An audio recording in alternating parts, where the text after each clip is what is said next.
लंबे मंथन और राजनीतिक इंतजार के बाद साय सरकार ने निगम, मंडल, आयोग और बोर्डों में नियुक्ति की पहली सूची जारी कर दी है।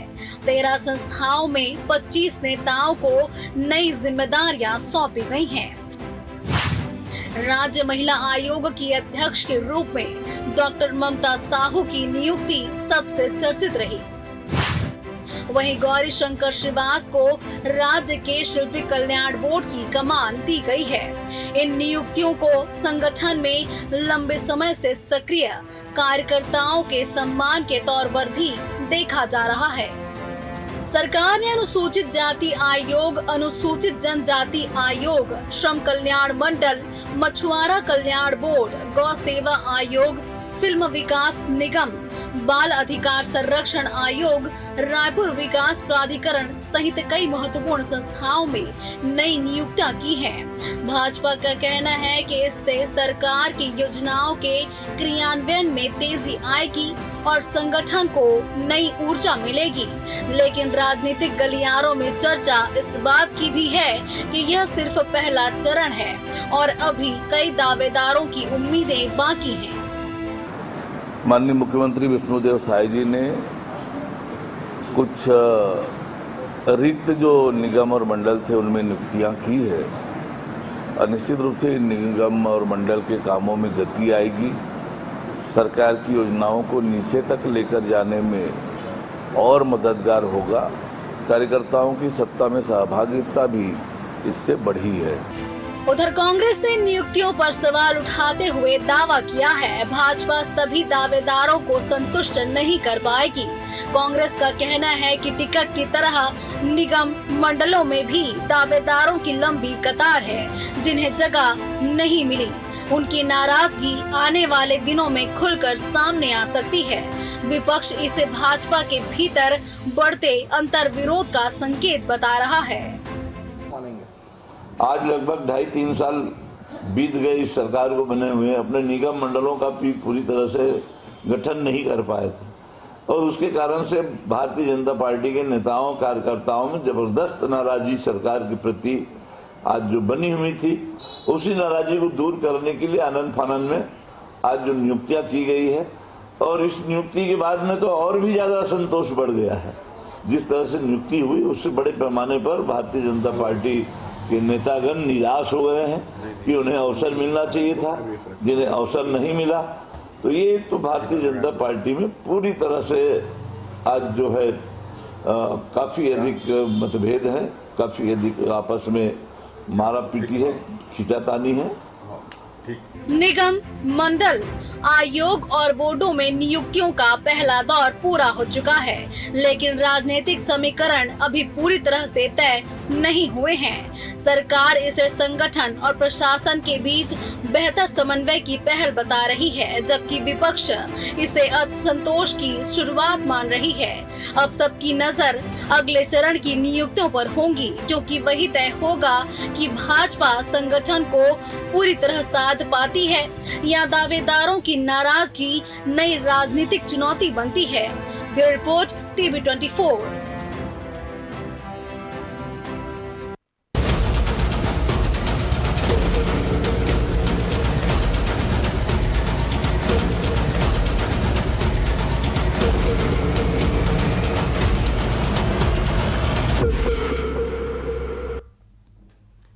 नमस्कार, मैं मोहन तिवारी। आज के मुद्दे में आपका स्वागत है और आज का मुद्दा हमारा आधारित है बीजेपी सरकार के द्वारा उठाए गए उस बड़े कदम पर जिन्हें कहा जा रहा है कि कार्यकर्ताओं की इच्छा अब सरकार ने पूरी कर दी है। निगम मंडल के खाली पदों पर नियुक्तियां करने का फैसला लंबे समय से लंबित था, अब इसे हरी झंडी मिल गई है और इस हरी झंडी में जिन लोगों को निगम मंडल की कुर्सी मिली है वो तो खुश हैं, लेकिन अभी भी कई जगहों पर अशांति के स्वर या कहें नाराजगी के स्वर सुनाई दे रहे हैं। ऐसे में इनाम है या फिर ये नियुक्तियां इम्तिहान बनकर सामने आई हैं, इसी पर आज चर्चा करेंगे। पहले मिल लेते उन मेहमानों से जो इस चर्चा में हमारे साथ रहेंगे। हम बहुत स्वागत करेंगे। हमारे साथ मौजूद हैं इस पूरे मामले में बीजेपी का पक्ष रखने के लिए बीजेपी के तेज तर्रार प्रवक्ता रविंद्र सिंह जी, बहुत स्वागत करेंगे आपका। कांग्रेस का पक्ष रखने के लिए हमारे साथ जुड़ेंगे कांग्रेस के मुख्य प्रवक्ता अमित श्रीवास्तव जी। बहुत स्वागत करेंगे आपका, और इस पूरे मामले का राजनीतिक विश्लेषण हमें समझाएंगे वरिष्ठ पत्रकार और राजनीतिक विश्लेषक नागेंद्र वर्मा जी। बहुत स्वागत है आपका। तो तीनों मेहमान हमारे साथ बने हुए हैं, और जैसे कि हमने बताया कि निगम मंडल की नियुक्तियां हो गई हैं, दूसरा चरण है ये। पहली नियुक्तियां तो हो गई थी, लेकिन कार्यकर्ताओं को ये उम्मीद थी कि जो खाली पद हैं, सदस्य के पद हैं, उपाध्यक्ष के पद हैं, उन पर नियुक्तियां हो जाएं। तो वो नियुक्तियां अब हो गई हैं। क्या कहना है सत्ता पक्ष का, पहले उनसे शुरुआत करते हैं। इस नियुक्ति के पीछे क्या कोई सर्वे रिपोर्ट थी, दबाव था, क्या सोचकर 2.5 साल बाद आप लोग ने नियुक्ति की? इसे पहले कर देते तो ज़्यादा बेहतर होता। रविंद्र जी। नहीं, सबसे बड़ी बात यह है, ये इम्तिहान का इनाम था, इनाम या इम्तिहान नहीं था। जिन्होंने काम किया, जिन्होंने सक्रिय भूमिका निभाई, जो विपक्ष में भी पार्टी का दमदारी से उनका झंडा बुलंद करते रहे, उनको जो उन्होंने किया उसका इनाम है। सीधी सी बात है। भारतीय जनता पार्टी इनाम काफी दिनों बाद नहीं दिया गया, आधा कार्यकाल बीत गया। रविंद्र सिंह जी, पहले मिल जाता। हम तो आपका भी नाम सोच रहे थे, आपका नाम कब देखने को मिलेगा ये भी बताइएगा। वो पार्टी तय करती है, निश्चित रूप से पार्टी सबके ऊपर निगाह रखती, जो उचित लगता है उसको देते। और जैसा कि धनेश हीना पिक्चर का प्रसिद्ध गाना है, कहीं देर ना हो जाए, वो गाने का मन कर रहा है मेरे को। मैं तो चाहता था आपका नाम रहे और आप आते डिबेट में। लेकिन अंत तो हमेशा अच्छा हुआ उस पिक्चर का। आप देखिए, भले गाना जो भी हो, देर ही सही, लेकिन अंत अच्छा होता। और ये भारतीय जनता पार्टी सब पे निगाह रखती, कहीं कोई दिक्कत नहीं है। यदि अच्छा काम किए हैं तो भारतीय जनता पार्टी सबको अवसर देती। दूसरी बात, जैसा कांग्रेस कह रही थी कि मतलब असंतोष बढ़ेगा, मैं तो बोलता हूँ उत्साह का वातावरण बनाए। हमारे कार्यकर्ताओं को जिम्मेदारी मिली है भाई, निगम मंडल में अध्यक्ष बनाए, कोई उपाध्यक्ष बना। पहले तो आपके माध्यम से सबको ढेर सारी बधाई, और संगठन का बहुत बहुत धन्यवाद। उन्होंने योग्य लोगों का और जो मेहनत कर रहे थे उनका उन्होंने चयन किया है। एकदम निष्पक्ष और शानदार चयन है। बड़ी बात, पूरे कार्यकर्ताओं को क्या लगने लगा है, कहीं ना कहीं काम करते रहो, धैर्य रखते रहो, आज नहीं तो कल उसका प्रतिफल मिलता है। टाइमिंग के मामले में हम 1 साल पहले भी देते तब भी बात हो सकती थी, अभी क्यों दे रहे हैं 1 साल बाद? पहले तो जो उचित लगता है संगठन को, उस समय प्रश्न चिन्ह भी नहीं उठाना चाहिए। मैं बहुत स्वागत करता हूँ, कांग्रेस की इस बात का पूरी तरह खंडन करता हूँ कि भारतीय जनता पार्टी में कहीं असंतोष होगा। भारतीय जनता पार्टी में कोई भी पद के लिए नहीं करता है, वो केवल काम करने के लिए करता है, जैसा कि भारतीय जनता पार्टी निर्देशित करता है। और फिर जिसको आवश्यकता है उस अनुसार से लेते हैं। हम सब संतुष्ट हैं, एकदम खुशी का वातावरण है। कांग्रेस को लगता है कि यही कहीं पर है तो उसकी भ्रम है, वो भ्रम में जीने वाले लोग हैं। उनके यहाँ सिर्फ फुटबॉल होता होगा, हमारे यहाँ बिल्कुल नहीं होता। और सब इंतजार करते हैं, कार्यकर्ता अगले कार्यकाल में भी इंतजार करेंगे कि सबको अवसर आएगा। कभी कहीं कोई परेशानी नहीं है। संगठन का बहुत बहुत धन्यवाद, बहुत योग्य और बहुत उत्कृष्ट लोगों का उन्होंने चयन किया। अभी भी खाली है कई पोस्ट, लेकिन उम्मीद करें और आएगी लिस्ट। बिल्कुल बिल्कुल आएगी, बिल्कुल आएगी। अभी बहुत सारे पद खाली है, सबको समय के साथ साथ देंगे, कोई दिक्कत नहीं। चलिए, समय का इंतज़ार करना होगा, लेकिन जो खामियां थी, जो कमियां सामने आती हैं, फीडबैक आता है, उस पर बीजेपी काम करती है। वो इसी बात से पता चलता है कि ये नियुक्तियां खाली थी, इस पर चर्चा हुई और ये नियुक्ति हो गई। कांग्रेस की ओर से हमारे साथ जुड़ने की कोशिश हम कर रहे हैं अमित श्रीवास्तव जी से। तब तक हम टिप्पणी ले लेते हैं नागेंद्र वर्मा जी की। नागेंद्र जी, क्या समझा जाए, कितना इसका फ़ायदा, कितना नुकसान? कई बार नियुक्तियों का नुकसान भी होता है, वैसी स्थिति तो नहीं बन रही है। क्या देखते हैं आप इस नियुक्ति को? इसमें बहुत सारी चीज़ें हैं। देखिए, ये साधने और संतुलन का ही पूरे का पूरा मामला है इसमें। एक तरफ आपने सुना कि बात कही जा रही है कि योजनाओं को तेज गति से उसका क्रियान्वयन हो, क्योंकि अभी तक के ये स्वीकार लिया गया कि योजनाओं में वो गति नहीं थी जो अपेक्षित थी। तो ये तो तय हो गया कि एक चीज़ इन्होंने ये करी। दूसरी चीज़, फंड भी जो था वो सही ढंग से उसका उपयोग हो जाए और आम जनता के हित की बात थी। अब इसमें दूसरी चीज़ है कि कार्यकर्ता वाकई में जो बहुत जिन्होंने मेहनत करी, पिछली सरकार के खिलाफ जिन्होंने अपने स्वर को मुखर रखा, उनकी योजनाओं की खामियां गिनाई और हमेशा तत्पर रहे, और फिर आम जनता के बीच भी बीजेपी के पक्ष के लिए उन्होंने मैदान की लड़ाई लड़ी। तो स्वाभाविक रूप से वो जो चुने हुए लोगों थे उनके बीच चयन करके ये सूची जारी की गई। तो संभवतः ये बिल्कुल महत्वपूर्ण है। लेकिन इसके साथ ही अगर हम कहें कि सिर्फ 25 लोग इससे लाभान्वित हो रहे हैं तो कहीं ना कहीं असंतोष का स्वर तो होगा, लेकिन बीजेपी में एक खास चीज़ है मोहन भाई कि ये जो पार्टी है इसमें अनुशासन का एक बड़ा मजबूत ताना बाना है, इसलिए वो कोई चीज़ें रिएक्ट करती हुई नज़र नहीं आती। जिनको नहीं मिला वो भी बहुत धैर्य से बैठे रहते हैं, वो इसलिए रिएक्ट नहीं करते क्योंकि आगे चल के पता नहीं उनका नंबर आ जाए, इस चक्कर में सारे लोग जो एक बहुत धैर्य बना के रखे रहते हैं। तो ये इसको मैं कहूँगा कि एक कुशल रणनीति भी कह सकते हैं, बहुत शानदार इसको तरीके से संगठन को, कार्यकर्ताओं को साधने का जो एक प्रयास देर हो जाना, ये तो स्वाभाविक रूप से बिल्कुल की इंतहा हो गई थी। खासतौर पे जैसे राज्य महिला आयोग, इसमें एक लंबे समय तक के उन्होंने कांग्रेस की वो बैठी रही और बड़ा अनोखा सा लग रहा था आम जनता को भी और खासतौर पे कार्यकर्ताओं को। भी कई जगहों पर कांग्रेस के पदाध्यक्ष हैं बैठे हुए हैं लगातार, तो इससे काम भी नहीं हो रहा है और एक निगेटिविटी का वातावरण बनता है, खासतौर पे उन कार्यकर्ताओं में जो बड़ी उम्मीद लगा के बैठे थे और जिन्होंने खूब मेहनत करी।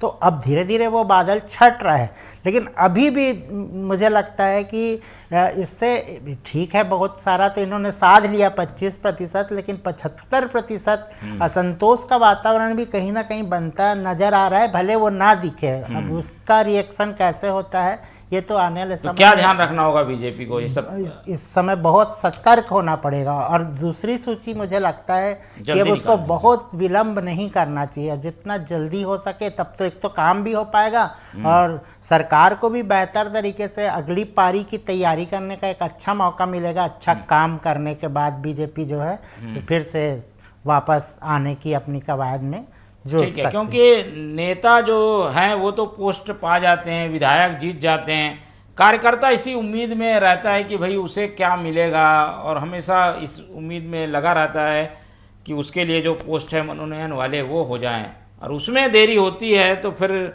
इसका फ़ायदा कम नुकसान ज़्यादा होता है। कांग्रेस की ओर रुख करते हैं, कांग्रेस भी ऐसी कुछ डिले करके नियुक्ति उसने भी की थी।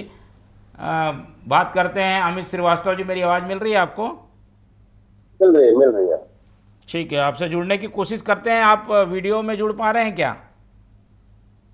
नहीं, वीडियो में कुछ प्रॉब्लम है मोहन जी, मैं आपकी आवाज आपकी आ रही है। ठीक है, चलिए बताइए ये निगम मंडल की नियुक्ति को कैसे देखते हैं? आपके साथ वाले कई लोग बन गए हैं, पता चला है, आप खुश हैं कि नाराज हैं? नहीं, मैं बहुत खुश हूँ और मैं बधाई देना चाहता हूँ तमाम साथियों को। निश्चित तौर पे जो मेरे साथ कई सालों से डिबेट करते थे और आज उनकी नियुक्ति हुई है, किसी भी कार्यकर्ता का सम्मान होता है तो हम लोग नाराज क्यों होंगे मोहन जी? हम लोग बड़े दिन से राजनीति करते हैं। पहली बात तो मैं लेकिन मुद्दा छीन गया कांग्रेस के हाथ से। कांग्रेस बार बार पूछती थी नियुक्ति क्यों नहीं कर पा रहे हैं नियुक्ति, अब तो मुद्दा ही छीन लिया इन लोगों ने आपसे। नहीं मोहन जी, देखिए 3 साल बाद अगर नियुक्तियां हो रही है तो इससे मुद्दा छीनना थोड़ी बोलेंगे। ये तो कार्यकर्ताओं के हक से उन्होंने 3 साल तक जिस प्रकार से उसे रोक के रखा और भाजपा इसे सम्मान बता रही है, लेकिन ये सम्मान नहीं है मोहन जी, ये सीमित लोगों का सत्ता का वितरण है और असली कार्यकर्ता आज भी इंतजार में है। मैं आपके माध्यम से एक और चीज कहना चाहता हूँ कि अगर सब संतुष्ट है तो नियुक्ति में इतनी लंबी विलंब क्यों हुआ? सरकार बनने के बाद 3 साल क्यों लग गए? अब इतनों महीनों बाद अगर बोर्ड आयोग में नेतृत्व में बेहतर काम कर रहे थे तो मैं आपके माध्यम से कहना चाहता हूँ कि जिस प्रकार से यह कार्यकर्ताओं का सम्मान है या गुटबाजी का संतुलन, कई पुराने और समर्पित कार्यकर्ताओं को दरकिनार किया गया है और ऐसे चेहरों को सामने लाया गया है जो संगठन का सामान्य कार्यकर्ता, उन्हें कई लोगों को तो हम भी नहीं जानते। हम 35 साल से राजनीति कर रहे हैं, भाजपा के नेता पूछ रहे हैं। और यही बात भाजपा के तो एक नेता ने पहले ही कहा था, जो वरिष्ठ नेता है, कि भाजपा में परिश्रम से नहीं परिक्रमा से पद मिलता है। और जब यह बात विपक्ष नहीं बल्कि अपने ही लोग उनके कह रहे हैं तो भाजपा को उसके जवाब देना चाहिए। और मैं एक और चीज कहना चाहता हूँ कि कार्यकर्ताओं की उपेक्षा खतरनाक होती है और बीजेपी ने ये देखा है, क्योंकि 15 सालों की सरकार को इन्हीं कार्यकर्ताओं ने 14 सीटों में लाके छोड़ा था। तो अब ये उन कार्यकर्ताओं की अनदेखी होगी तो संगठन निश्चित तौर पर कमजोर होगा। और मैं कहना चाहता हूँ मोहन जी की भाजपा कह रही है हमने सबको सम्मान मिला, क्या हजारों कार्यकर्ताओं में केवल 25-23 लोगों को आपने बनाया? तो आपको लगता है क्या ये 23 ही योग्य थे? बाकी कार्यकर्ताओं के लिए आपने क्या संदेश दिया? और इन नियुक्तियों का आधार क्या था? क्या पारदर्शी मापदंड था? संगठन में वर्षों से काम करने वाले सूची सार्वजनिक क्यों नहीं की जाती? क्या प्रदर्शन के आधार पर नियुक्ति हुई है या व्यक्तिगत पसंद के आधार पर? और मैं फिर कहना चाहता हूं मोहन जी कि कई अच्छे लोगों की भी नियुक्ति हुई है, मैं उससे गुरेज नहीं करता बोलने से, लेकिन कहते हैं ना कि कार्यकर्ता अगर नाराज होता है तो मैं हमेशा कहता हूं कि पेड़ के कटने का हिस्सा नहीं होता अगर कुल्हाड़ी में लकड़ी का हिस्सा नहीं होता। और भाजपा को तो 2018 में अपने ही कार्यकर्ताओं की नाराजगी का नुकसान उठाना पड़ा था। और हमारा तो ये मानना है कि राजनीतिक नियुक्ति केवल पुरस्कार नहीं है बल्कि जनता की सेवा की जिम्मेदारी होती है, लेकिन नियुक्त व्यक्ति का मूल्यांकन उसके काम से होना चाहिए, ठीक है, पूरा राजनीतिक निष्ठा से नहीं। और मैं एक कह देता हूं क्योंकि मैं लेट जुड़ा हूं, शायद फिर कनेक्शन चले जाए। और भाजपा को विपक्ष में कम अपने कार्यकर्ताओं की नाराजगी ज्यादा डरना चाहिए, क्योंकि सरकारें विपक्ष की नहीं कार्यकर्ताओं की उपेक्षा से कमजोर होती है। और यदि परिश्रम की जगह परिक्रमा से पद मिलेगा तो असंतोष बढ़ना तय है। जनता और कार्यकर्ता दोनों इसका जवाब समय आने पर देंगे, हमें पूर्ण विश्वास है। ठीक है, चलिए कुछ सवाल कांग्रेस ने उठा दिए हैं, रविंद्र सिंह जी से जवाब ले लेते हैं। रविंद्र जी, क्या कोई ऐसी वजह है गुटबाजी या अपने समर्थकों को बनाना, इस वजह से सारी चीज़ें डिले हुई और अभी भी वही कुछ हुआ है जिसकी वजह से मूल कार्यकर्ता नाराज है या अभी खुश नहीं हुआ है? मोहन जी, -50 तक भी ना कोई कार्यकर्ता नाराज नहीं है, 0 तक की बहुत दूर की बात। आप 100 फीट भी खोद लेंगे ना तो भाजपा का कोई कार्यकर्ता नाराज नहीं है, सब संतुष्ट है। रही बात कांग्रेस ने, अच्छी बात बोली उनके प्रवक्ता ने, कार्यकर्ता की उपेक्षा से सत्ता जाती है, तो कार्यकर्ताओं की उपेक्षा से जिस तरह से भूपेश बघेल ने किया था वो कांग्रेस की सरकार चलेगी, हमारे यहाँ नहीं होता। वो कह रहे थे 2018 में कांग्रेस के भाजपा के कार्यकर्ता के कारण क्या हुआ था, तो उन्हीं कार्यकर्ता लोग थे जो 3 बार सरकार लाए और अभी भी सरकार लाए और आगे भी लाएंगे। मैं तो कह रहा हूँ ना, 200 फीट खोद लो, कोई कार्यकर्ता में नाराजगी नहीं। पहली बात, एक नागेंद्र जी की बात का मैं जवाब देता हूँ। नागेंद्र जी, आधी भरी हुई गिलास की बड़ी विशेषता है, या तो आप आधा भरा बोल लो या आधा खाली बोल लो। आपने कहा कि मतलब क्या कहते हैं, योजनाएं मतलब अच्छी नहीं चल रही थी, तेज नहीं थी, ऐसा विलंब से हुआ है करके, योजनाएं बहुत अच्छे से चल रही थी। अब यह है कि हमने कर लिया है, अब और अच्छे से व्यवस्थित हो जाएगा, कोई दिक्कत नहीं है। उसका अर्थ ये नहीं है कि पहले से अच्छा नहीं चल रहा था, पहले से अच्छा ही चल रहा था। इनके आने से जिम्मेदारी बढ़ती है, कार्यकर्ता को सम्मान मिलता है। तीसरी बात, कोई नियुक्ति में विलंब नहीं है क्या, कहीं नहीं। 1 साल पहले हम पहले भी कर चुके हैं, अभी कुछ लोगों का और किए, 23 लोगों का। और कांग्रेस के प्रवक्ता का अजीब लगता है, हजारों कार्यकर्ताओं में 23 को चुने, तो हजारों कार्यकर्ता में हजारों पद है क्या जो सबको दे दें? पदों की संख्या सीमित है तो उतने ही देंगे भैया, हजारों में केवल 25-30 को ही देंगे। 1000 होता है तो 1000 भी देते, इस बात को आप समझिए कम से कम। और रही बात, क्या कहते हैं, पुराने चेहरों को मौका नहीं। भारतीय जनता पार्टी तो प्रयोग करने वाली सरकार है। हम तो पहली बार के विधायक को मुख्यमंत्री बना लेते हैं, जो 163 सीट जिता के लाए शिवराज सिंह जी, उनको हम संगठन में दूसरी जगह ले गए, क्योंकि हम प्रयोग से कभी नहीं डरते। हम चाटुकार नहीं है कि कांग्रेस के लोग राहुल गांधी की चाटुकारता, उसकी गांधी परिवार, हमारे ऐसा नहीं चलता। हम नित नए परिवर्तन करते हैं, इसलिए पूरे देश में हम ये है और प्रयोग करने में सक्षम है, उसका परिणाम भी निकलता है। दूसरी बात, मैं फिर कह रहा हूं ना, आप एक चीज बिल्कुल ये मानकर चल लीजिए कि भारतीय जनता पार्टी में असंतोष के स्वर दूर दूर तक नहीं है, बहुत दूर तक नहीं है।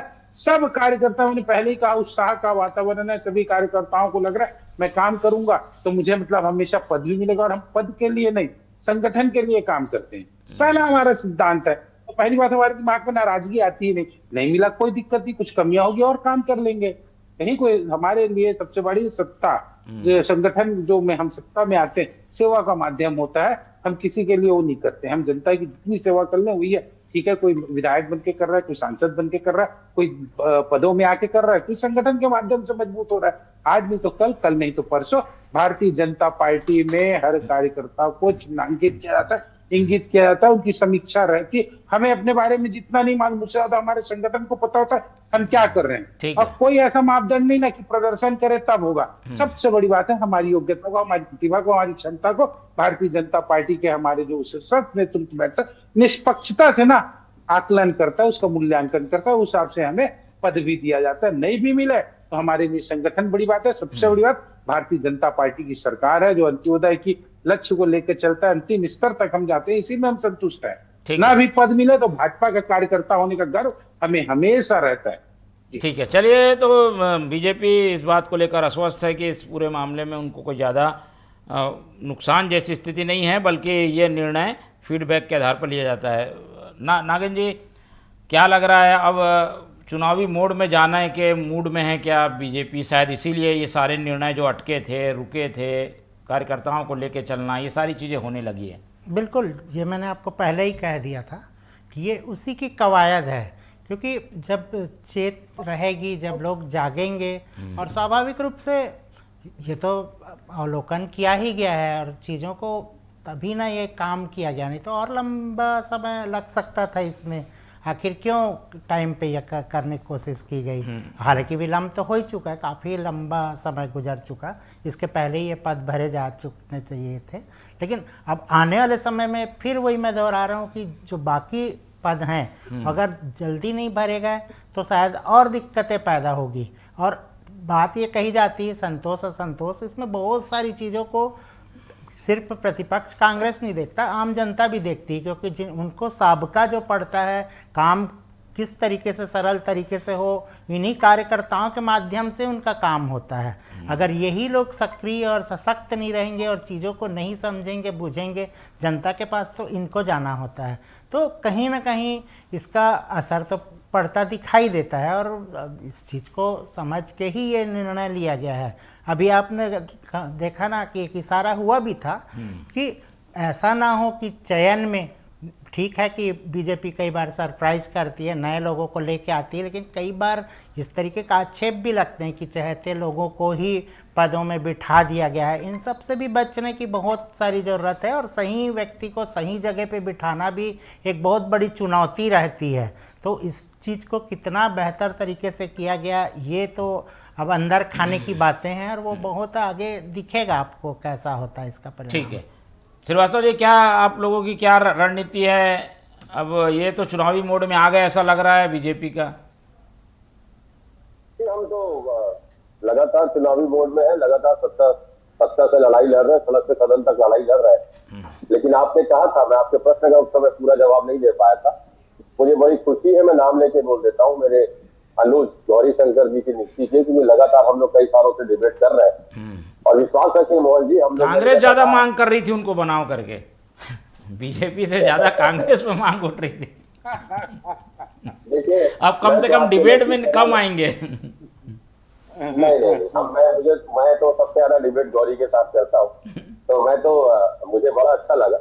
मुझे ऐसा लगा कि निश्चित तौर पे ये बहुत सारे लोगों के लिए रास्ता भी है कि जो मेहनत करते हैं, रविंद्र भाई जैसा कह रहे थे कि जो कार्यकर्ता काम करेगा उसे संगठन बिल्कुल पहचानता है और हमारे से ज्यादा नजर संगठन की होती है। तो निश्चित तौर पे, क्योंकि हमारे यहाँ भी अभी 15 दिन पहले हम लोग को प्रमोशन दिया गया है, तो उस चीजों को मैं बेहतर समझता हूँ। और मैं तो ईश्वर से प्रार्थना करूंगा और आपके लोकप्रिय चैनल से कि मेरे अभिन्न मित्र, मैं उनके साथ भी बहुत साल से डिबेट कर रहा हूँ, रविंद्र जी, अगली लिस्ट आए तो हम उन्हें भी शुभकामनाएं दें, मेरी ये ईश्वर से प्रार्थना है। लेकिन मैं फिर कहना चाहता हूँ मोहन जी कि जिनको भी नियुक्तियां मिली है, निश्चित तौर पे वो अच्छा काम करें, छत्तीसगढ़ की आकांक्षाओं पे खरा उतरे, छत्तीसगढ़ की जनता के हित में काम करें और मेरी शुभकामनाएं, पुनः उन्हें शुभकामना है।